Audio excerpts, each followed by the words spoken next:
संत प्रमुख सागर। स्वर्णिम स्वर्ण जयंती का अवसर ये महान है, मिलकर हम मनाएंगे गुरुवर देश की शान है। प्रमुख सागर जय हो गुरुवर, प्रमुख सागर जय हो गुरुवर।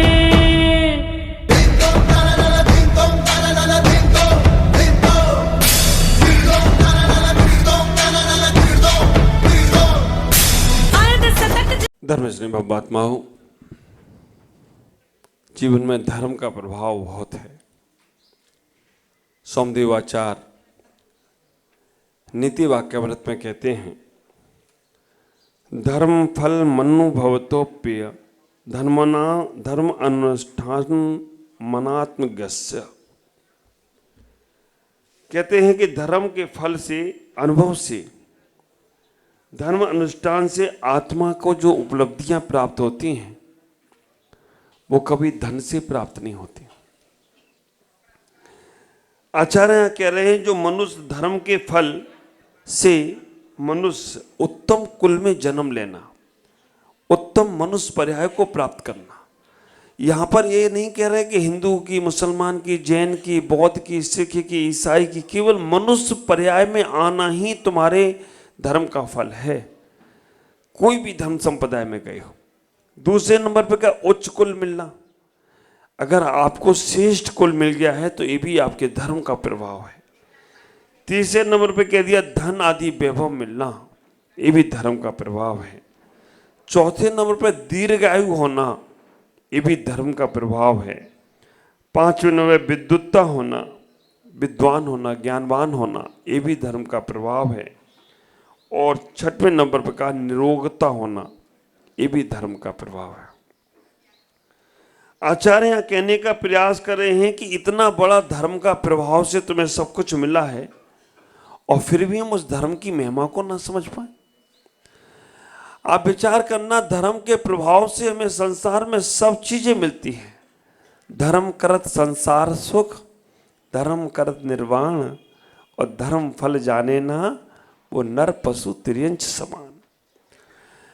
अगर धर्म के प्रभाव को हम समझने का प्रयास करें तो हमारे पास सारा का सारा वैभव, संसार का सब वैभव धर्म से ही मिला है।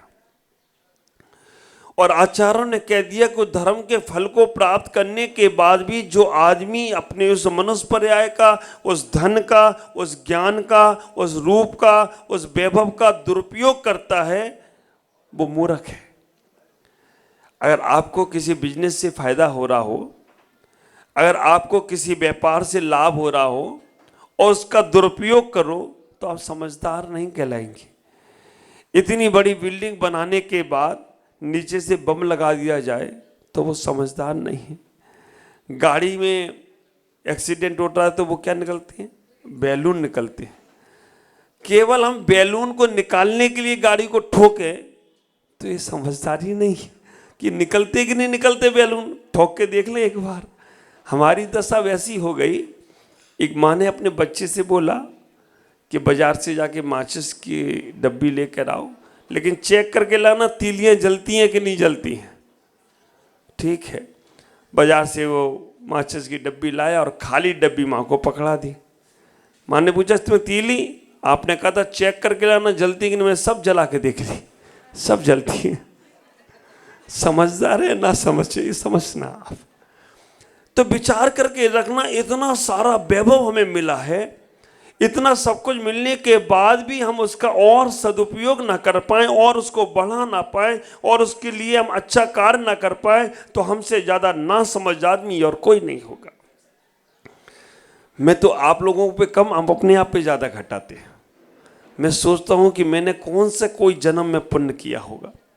मैंने कई जन्मों में कई संतों की सेवा की होगी, कई संतों की भक्ति की होगी, कई संतों को आहारचर्या कराया होगा, कई संतों के साथ विहार किया होगा। उन सब का फल आज मुझे इस पर्याय में मिला हो तो कोई आश्चर्य की बात नहीं। आप विचार करके रखना, बिना उसके मिलता नहीं है। कर्म सिद्धांत इतना ही कहता है, जैसा कर्म करोगे वैसा फल देगा भगवान। ये है गीता का भी ज्ञान। गीता में भी कहा, गीता में भी ये कह दिया गया। और गीता को समझने के लिए गीता शब्द को समझना पड़ेगा। गीता शब्द को उल्टा करो तो क्या होता है? त्यागी। सुधा बहन समझ गई? आप विचार करके रखना, गीता को उल्टा करो तो त्यागी। और जब तक तुम त्यागी नहीं बनोगे तब तक गीता समझ में आने वाली नहीं है। सारे ग्रंथों को किसी मंदिर में बैठ के लिखा गया, किसी गुफा में बैठ के लिखा गया, किसी नदी किनारे बैठ के लिखा गया, लेकिन गीता एक महाभारत का ऐसा ग्रंथ है जो ना किसी गोफर में, ना किसी मंदिर में, ना किसी धर्म स्थल पर, वो ग्रंथ युद्ध के मैदान में लिखा गया और उसमें कह दिया गया, संसार की हकीकत को बढ़ता गया। विचार करो, इतना ही सोचने का प्रयास करो कि आपके पुण्य के प्रभाव से आपको सब कुछ मिलता जा रहा है और उसका दुरुपयोग करोगे तो कुछ भी नहीं बचेगा। तन मिला तब करो, मन मिला अच्छे कार्य में लगाओ, धन मिला सदुपयोग करो, जीवन मिला अच्छे कार्य में लगाओ। आचार्य यहाँ इतना ही कहने का प्रयास करते हैं कि जो व्यक्ति तन का सदुपयोग करते हैं, इस शरीर तुम्हें भोगों के लिए नहीं मिला, इस शरीर तुम्हें व्यसनों के लिए नहीं मिला, इस शरीर तुम्हें दुरुपयोगता के लिए नहीं मिला। शरीर तो तुम्हारा और हमारा एक सा ही है, सेनन भी एक सा ही है। आप 4 बार खाते हो और फिर भी देखो शकल तो कैसी। मियाँ जी रोते क्यों? बोलो ना, उनकी शक्ल ही हो। 4 बार खाते हो, लिपस्टिक क्रीम पाउडर लगाते हो, ऐसे ऐसे परफ्यूम लगाते हो। कई बार तो लोग मेरे बिल्कुल नज़दीक आते ना, नमस्तु करते, मैं समझ जाता हूँ ये बॉडी स्प्रे लगा के आया है, क्योंकि इसकी स्मेल नहीं है, ये और किसी की बाहर की स्मेल लगा के आया। ख्याल करके रखना, इतना सब करने के बाद भी शक्ल देख लो आप, और ये साधु संतों को देख लो, एक बार खाने के बाद भी तुमसे ज़्यादा चमक रहे हो तो कोई आश्चर्य की बात नहीं है। तुमसे ज़्यादा साधना, मेहनत, तपस्या सब कर रहे हो। हाँ, 8 मंजिल में कमल भाई जी 6 मंजिल में कितनी बार पैदल चली? ख्याल करके रखना। समिता बहन, एक बार पैदल जाना होता है? नहीं होता है। ख्याल करो, बहुत मुश्किल से कभी जाना होता हो तो चले जाते होंगे, लेकिन साधु संत तुम्हारी सीढ़ियों से उस परमात्मा की मंजिल को दूर कर रहे हो तो कोई आश्चर्य की बात नहीं है। इस तन का सदुपयोग करो। ये तन बहुत बड़ी दौलत है तुम्हारे पास। मनुष्य रूपी पर्याय को पाना इतनी बड़ी दौलत है कि आप ख्याल करके रखना कि आपने संसार की सबसे बड़ी विभूति पाली। चलो, आत्म दौलत को छोड़ो, अध्यात्म दौलत को छोड़ो। अगर तुमसे कहे तुम्हारी 2 आंखें मुझे चाहिए, कितने पैसे लोगे? लाख, 2 लाख, 5 लाख? आप विचार करना, आपकी एक किडनी अगर कोई मांग ले, लाखों रुपए की तो किडनी आपके अंदर रखी है, लाखों रुपए की आंखें आपके पास में है। आपके शरीर का एक एक अगर पार्ट्स बेचा जाए तो लाखों रुपए डॉक्टर कमा लेता है, करोड़ों रुपया भी चला जाता है। और चलो छोड़ो, बीमार पड़ जाओ, किडनी खराब हो जाए, कितने पैसे देते हो उसके लिए? और ये सब तुम्हें फ्री में मिला है। कोई पैसा देके नहीं लाएगी भाई भगवान ये किडनी ज़्यादा डाल देना मेरे अंदर, तुम्हारे हम ज़्यादा दे देते। नहीं, ये सब तुम्हें नेचुरल मिला है। और नेचर को अपन समझने का प्रयास करें। इतना महत्वपूर्ण है तुम्हारा शरीर। ऑक्सीजन कम पड़ जाए तो बाजार में, हॉस्पिटल में जाकर वो क्या लगाते हैं? हाँ, ऑक्सीजन मशीन। ख्याल लगाना, उसके भी पैसे लगते हैं, लेकिन प्रकृति ने तुम्हें वो भी मुफ्त में देने का प्रयास किया। यहाँ इतना ही समझो, इस मानव तन का सदुपयोग करो। कभी इससे गलत प्रयोग नहीं करना, गलत उपयोग नहीं करना। इस शरीर से जितना अच्छा कर सको, जितना दूसरों की मदद कर सको, जितना तपस्या कर सको, इस शरीर में अथवा तथवा डाले जा रहे हो, कुछ खराब करते जा रहे हो। इस मुख में ख्याल करो, आप अगर बार बार इस मुख में कुछ डालते हो तो वो मुख का उपयोग सदुपयोग नहीं है। एक बार भोजन करते हैं तुम्हारे दिगंबर साधु, तुम 2 बार करो, 3 बार करो, आचार्यों ने, नीतिकारों ने कहा कि एक बार खाए सो योगी, 2 बार खाए सो भोगी, और 3 बार खाए सो रोगी, और बार बार खाए तो निश्चित दुर्गति ही होगी, उससे ज्यादा और कुछ नहीं हो सकता। दवा दवा के खाओ, माल दूसरे का है, पेट तो अपने ही है, ये ध्यान रखो। दवा दवा के खाते हो, फिर दवा खाना जाते हो, और डॉक्टर भी कुछ नहीं करता, वो भी दबाता है, यहाँ दवा या मुट्ठी खुल जाती है, वो भी दवा दवा के लेता है। इसलिए आप शरीर का सदुपयोग करो, जितना हो सके इस शरीर में हम उतना ही पर्याप्त रूप में भक्ष्य सामान खाएं, अभक्ष्य का प्रयोग न करें। शराब आदि चीजें नहीं होना चाहिए।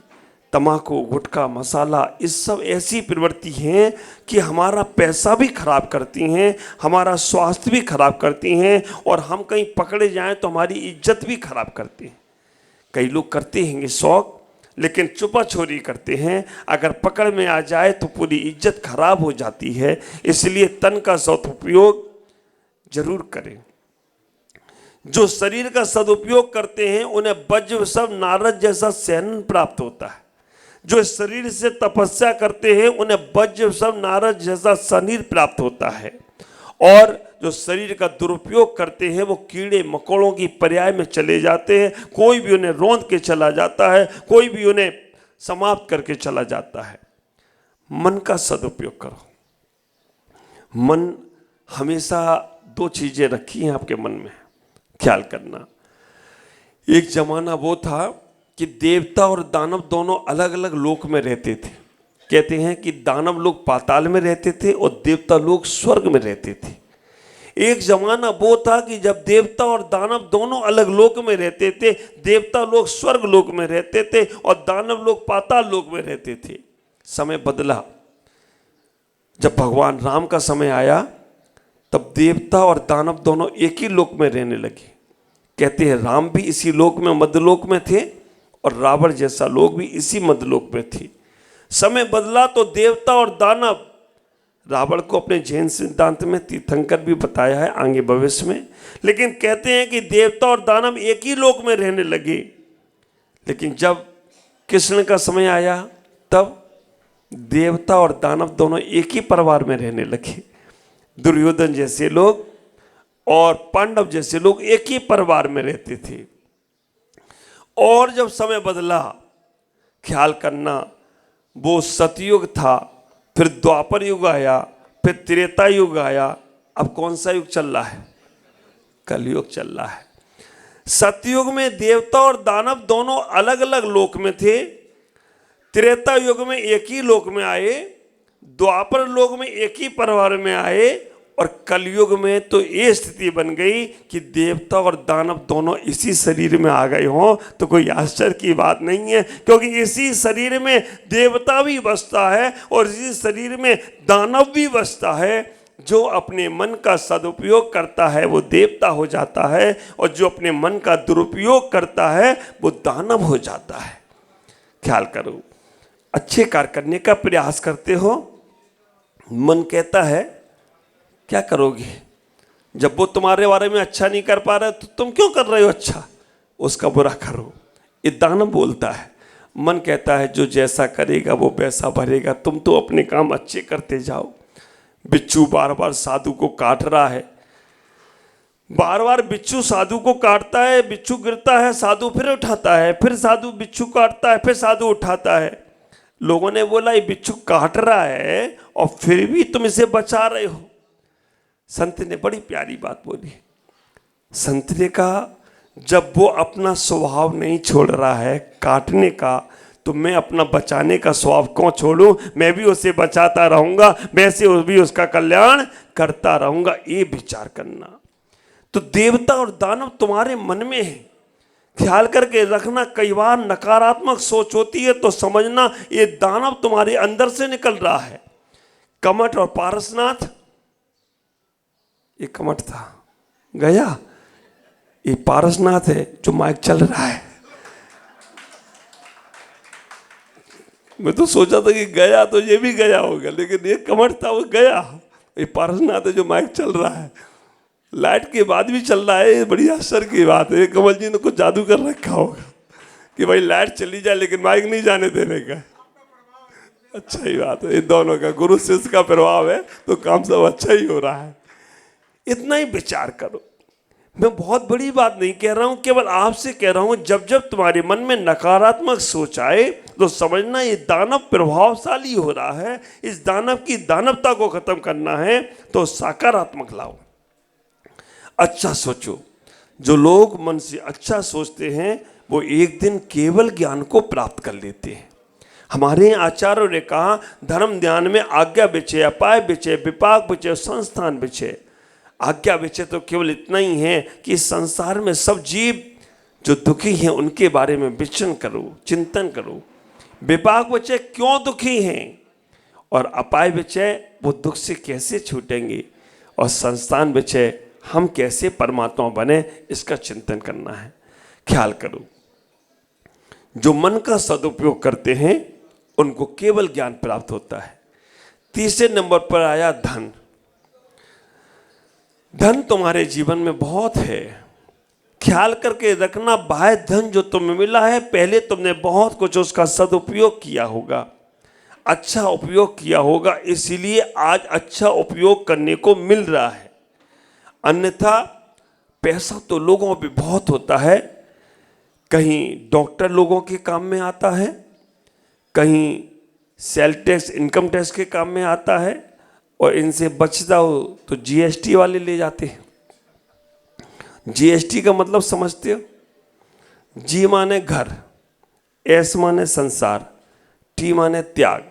जिसने घर संसार का त्याग कर दिया उन्हें जीएसटी लगने वाली नहीं है, और जिनने नहीं त्याग किया तो उनको जीएसटी लगने वाली। जीएसटी समझ के रखो। तो इतना ही विचार करना। लेकिन कई बार ये भी होता है कि सब कुछ होते हुए भी हमारे पास कोई बाल वांका भी नहीं कर पाता है। क्यों? क्योंकि मैंने अच्छे तरीके से उस धन का सदुपयोग किया। कोरोना काल में एक आदमी ने बोला मैं अपने साथ सब कुछ लेके जाऊंगा। उसने सारा धन दौलत ले ली, सारा कुछ बैगों में भर लिया। अब मरना था, डॉक्टर ने बोल दिया इसका आखिरी समय चल रहा है। सारा धन उसने ले लिया और उसने अपने घर में आग लगा ली और चला गया। ऊपर पहुंचा तो अटैची और 3-4 उसकी भरी थी नोटों से, ज्वेलरी से। भगवान के पास गया, भगवान मैं आज सब कुछ लेके आया हूँ। भगवान ने कहा रिटर्न वापस जाओ, क्योंकि जो तुम्हारी भारत की करेंसी है ना, नोट है ना, ज्वेलरी, ये यहाँ नहीं चलती स्वर्ग में। इसको क्या करके लाओ, क्या बोलते वो नोट चेंज करते तो करेंसी चेंज करके लाओ। अगर आपको यहाँ से बाहर विदेश अमेरिका जाना है तो अमेरिका के डॉलर तो लेना पड़ते हैं ना। तो उन्होंने कहा अमेरिका के जाना है तुम्हें डॉलर चेंज करना पड़ते, नोट को डॉलर में करना पड़ता है, और तुम ये पूरी ऐसी उठा लाई, चेंज करके लाओ। उन्हें कहाँ चेंज होगी, उन्हें चेंज कहाँ होगी? जितने भारत में मंदिर आदि हैं, गुरु आदि हैं, वहाँ जाकर इसको चेंज करो। सूर्या पहाड़ का पंचकल्याण हो रहा है, वहाँ पे जाके लगा दो तो तुम्हें वहाँ जाके मिल जाए, तो कोई आश्चर्य की बात नहीं। धर्म कार्य में जो तुम लगा रही हो ना, ये ख्याल करके रखना, ये तुम्हारे ब्रीफकेस में साथ जाए या ना जाए, लेकिन वहाँ पहले से तुम्हारा स्थान बन गया हो तो कोई आश्चर्य की बात नहीं है। आज हाथीगोला परिवार, चूड़ीवाल परिवार, जो इतना कितना पुण्य ने किया होगा, ना इनके मन में था कि महाराज जी इतनी जल्दी आ जाएंगे, और ना मेरे मन में था कि इतनी जल्दी पहुंच जाएंगे। मैंने भी सोचा था कि दिसपुर जाऊंगा तब रास्ते में जरूर रुक के जाऊंगा, लेकिन पुण्य इतना तीव्र हृदय में आया कि महाराज इसको बोलते हैं कि अविपाक निर्जरा, समय से पहले काम हो जाना। तो ऐसा हुआ उदय में, और यहाँ पर आ गए हों तो कोई आश्चर्य की बात नहीं है। और धर्मात्मा भी दोनों परिवार, गुवाहाटी में सभी परिवार बहुत धर्मात्मा है।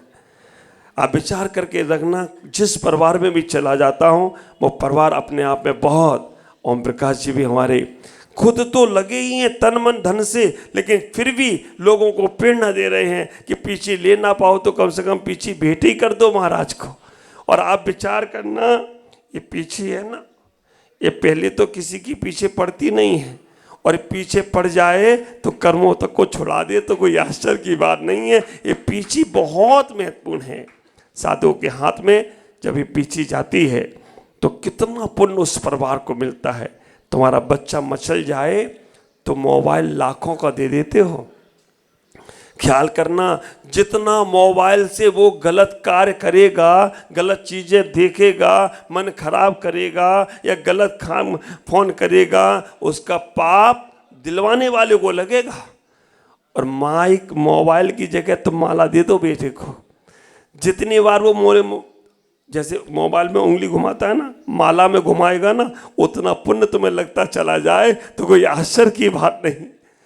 लेकिन बच्चे मोबाइल में ही मानते हैं, माला में मानते ही नहीं है। वो कहते हैं माला चाला तो तुम ही जपो, मेरे को तो मोबाइल दो। तो ख्याल करो, पुण्य एकत्रित करते चले जाओ। इतना ही कहूँगा आप सबसे। पुण्य जब तीव्र हृदय में आता है तो धन वैभव सब और दुरुपयोग हम करेंगे तो इस बार तो मिल गया, फिर मिले या ना मिले। तन का सदुपयोग करने से बजो सब नारद सहनन प्राप्त होता है। मन का सदुपयोग करने से केवल ज्ञान प्राप्त होता है और धन का सदुपयोग करने से चक्रवर्ती की संपदा प्राप्त हो जाए तो कोई आश्चर्य की बात नहीं है। चक्रवर्ती की संपदा उसे ही मिलती है जो अपने धन का सदुपयोग करता है। आप अपने जीवन में इन सब चीज़ों का सदुपयोग करें और अपने जीवन को बहुत आनंदित बनाएं, तभी आपका कल्याण होगा। शेष चर्चा आपसे कल करूँगा। आज इतना ही कहना चाहूँगा। वास्तव में कुछ परिवार ऐसे हैं समाज के कि जो बहुत अच्छा करते हैं, करना चाहते हैं और करवाते भी हैं, तो उन परिवारों में अपने को अपना स्थान बनाना है। देखो, साधु के पास आप रह सकते हो, एक दिल में और एक दिमाग में। दिल में रहने वाला दरिया दिल हो जाता है और दिमाग में रहने वाला दिमाग में ही रह जाता है। तो इतना ही विचार करना, हम अपने जीवन को ऐसे ही परिवारों से जोड़ें जो अच्छे कार्य करते हैं और करने का मौका देते हैं, जिससे हमारा जीवन बहुत आगे सफल हो। ओम नमः जय गुरुदेव।